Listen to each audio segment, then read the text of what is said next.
6:30. But obviously all of you have read the newsletter and knew to come or check Twitter, so that's great. I'm just going to do a couple of quick announcements, and then I'm going to turn it over to Sam so she can start her her talk. So again, a huge thank you to tonight's financial sponsor, RL Solutions. They sponsored last week. They're also sponsoring this week, so it's not possible without them. So a huge thank you to them. As well, since this is our final group session of the season 2016-2017, a big round of applause and thank you to all of our sponsors here. They provide all of our swag and all of our giveaways.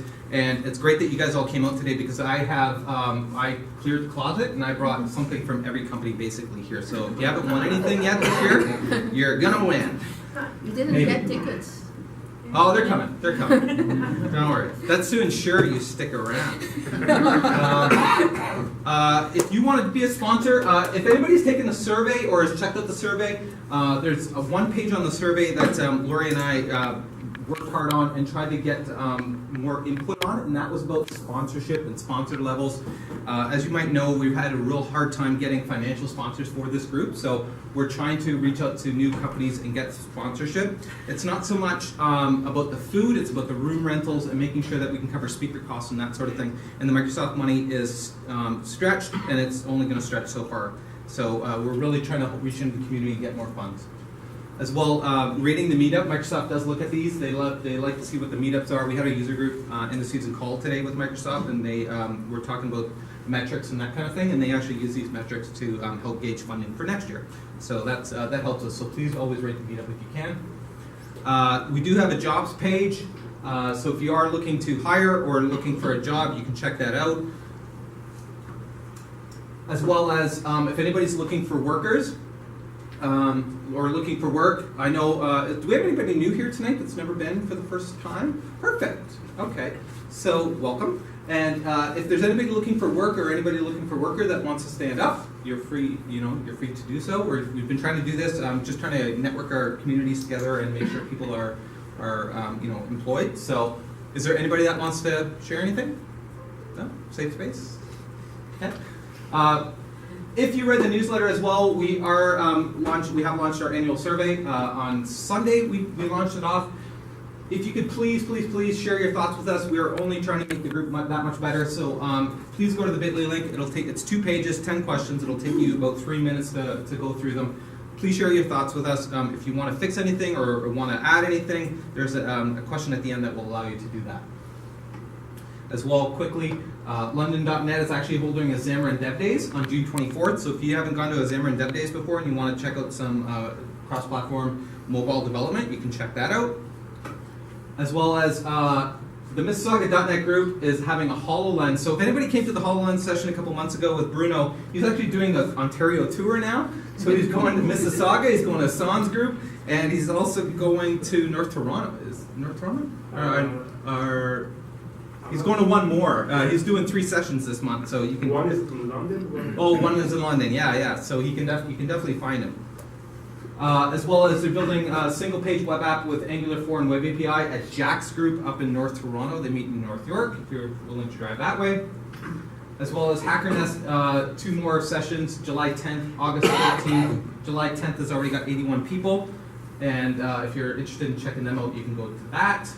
As well as the Internet of Things Waterloo Meetup has opened up. Before it was on a waiting list. They've actually opened up their stuff now. 23 are already going. That'll probably be 150 by the day that runs. So if you're interested in that, there's always a wait list for this. Sign up early. And WIT Pro is actually doing the kind of thing that we're doing. So they're doing a forums night. They're only doing 3 speakers though. And DevTeach is actually running July 3rd through 7th in Montreal, and Scott Hanselman is going to be the keynote. So if you've ever wanted to meet Scott Hanselman in person, come to Montreal. So this is tonight's schedule. We might need to refactor as we go, but Sam's going to come up first, and then Mike, I saw him, he's here, and then Samantha and Norbert will be arriving shortly. Mary's already here, Asan's already here, and Jeff's coming later. So we're going to go in this schedule here. We might need to tweak if, say, Norbert is not here or Jeff isn't here. We'll kind of move some stuff around. But let's welcome Sam to the stage. So. Realize that I need to be able to see my slides, or this just doesn't work. All right, so analyzing CSS and refactoring SASS.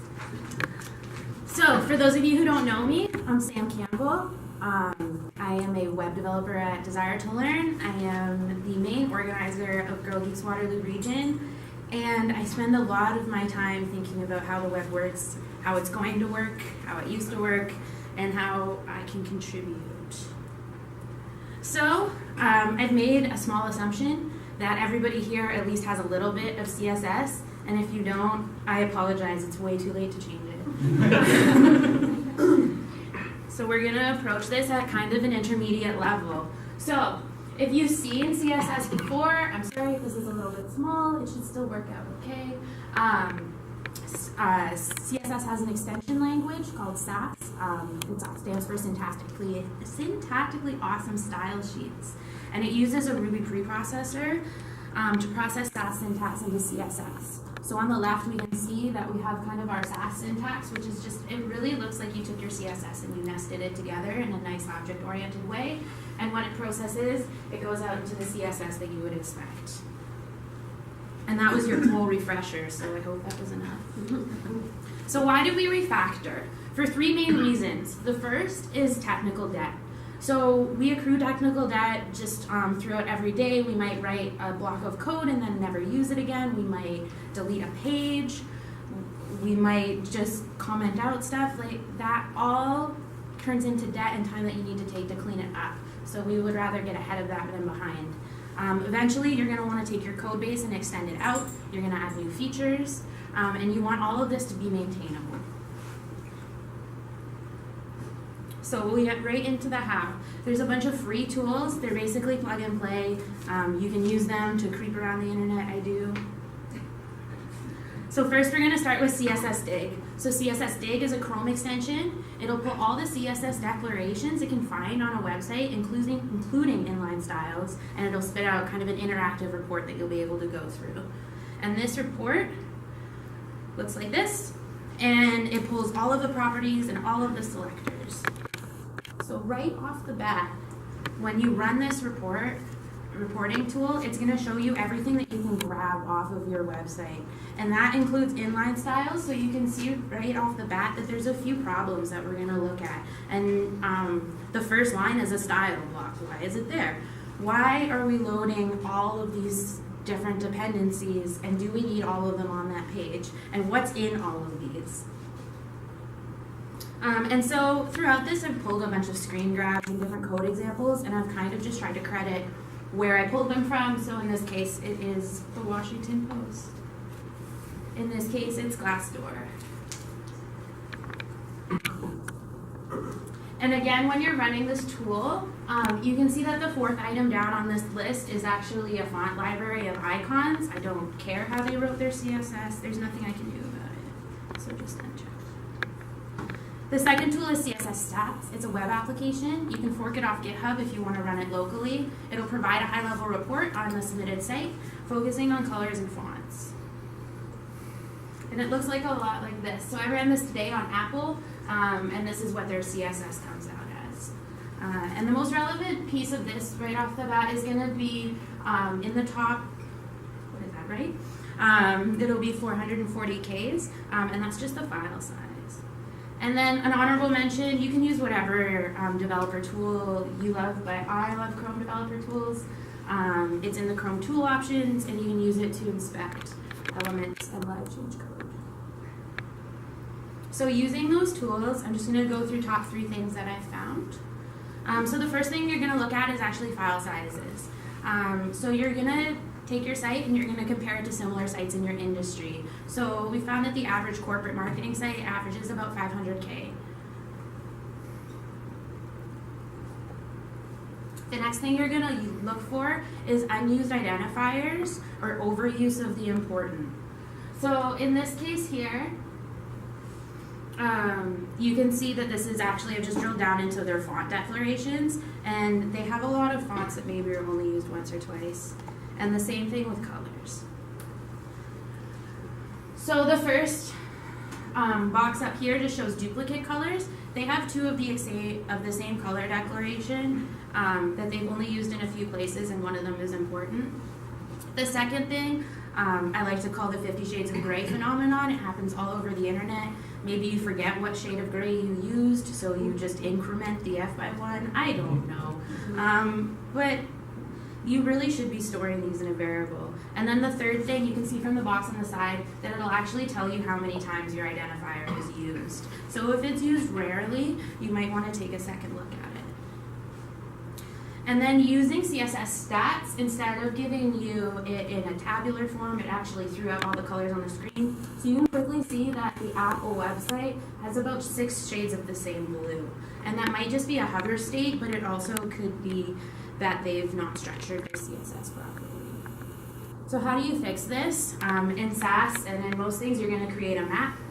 You're going to call it brand colors, and you're going to put the colors that you want in a variable, and you're going to use the built-in map iterator that SASS gives you called mapget to pull out the colors you need. And what you're also going to do this for is fonts. So this is Apple's fonts list and how many fonts they're using, and a lot of the times it's off by just 1 character. They're loading way too many fonts. They shouldn't be loading them all at once. So if this shows up for your site, it's definitely a red flag. So the next thing you're going to notice, and I've been crediting all of the code and scary things that I've found to other people, this I will credit to me. This is really long and specific selectors. And so I made the mistake of not realizing that this is what I was doing. And so I will show you how it happens. You'll start with an HTML template. This is a pretty basic one. It's going to contain containers, content containers, places, and you're going to label it all. So when you get into SASS, you're going to be like, great, I can do all of this nesting. I'm going to do it like this. And basically just recreate your template in a kind of a SCSS format with all the classes and all the behaviors that you want. And what that pops out is this. Now, this is legitimate CSS that's being run and loaded on your site.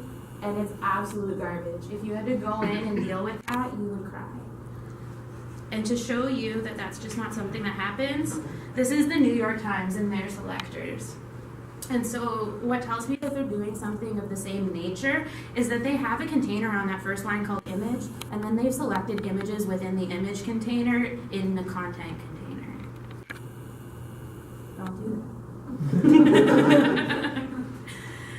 So, looking at inheritance within SASS, we use this extend modifier. So basically, we're using message here as our base class, and then we want to just change the color for the different statuses, for success, error, and warning. So we've extended off of the base message class and just changed the color. And you can see that what that outputs on the side is, again, the base class and then an additional modifier class for each.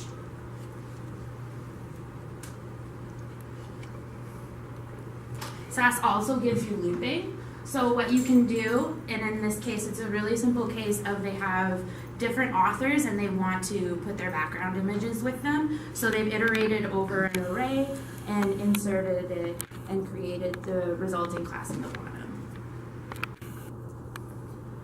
So again, some lovely SAM-esque code. So this is actually just creating header styles for your website, and you can see that we have an H1 class and we keep extending off of that H1 and then including different font sizes and line heights as needed. And then from those base classes, we want to create color classes that go with the headers. So we've created loops that go through all of that, create the color, create the text. And then also we created checklist items based off of those colors. So you're like, great, we're going to use loops. So how that gets you into trouble, you can actually see the output of those loops in the top left. So it starts with the color, looking for the background, saying that we have text, looking for the right H, 1 through 6, a few more identifiers, a few more anchor text and hover states, and you're like, why and what, and where was that used? And the other thing that it's doing, it's actually increasing the processing time every time you make a change to rebuild. So because there's all of these loops, it takes 10 or 15 seconds just to rebuild your CSS, just to test it every time. And it will become the longest 10 seconds of your life. So a solution to this very specific problem was actually to use mix-ins rather than inheritance. And so what that does is a mix-in is basically a function you use the @include as opposed to the @extend. Your function declaration is at the top. You can see that we pass in a radius, and then we set that for all of our different browsers, and then the output is the box at the bottom. So if we go back to our messaging sample, message would be a function as opposed to a base class, and instead of the output being the success, error, and warning with just different colors, each of those would be their own full class that included border, padding, and color. Alright, there's some things I didn't cover, but I really wanted to. And it was all of these, everything from the Z-index to font rules to specificity to dry CSS to media queries. So if you really would like to learn about any of that, I've included some resources and of course my contact information. So thank you.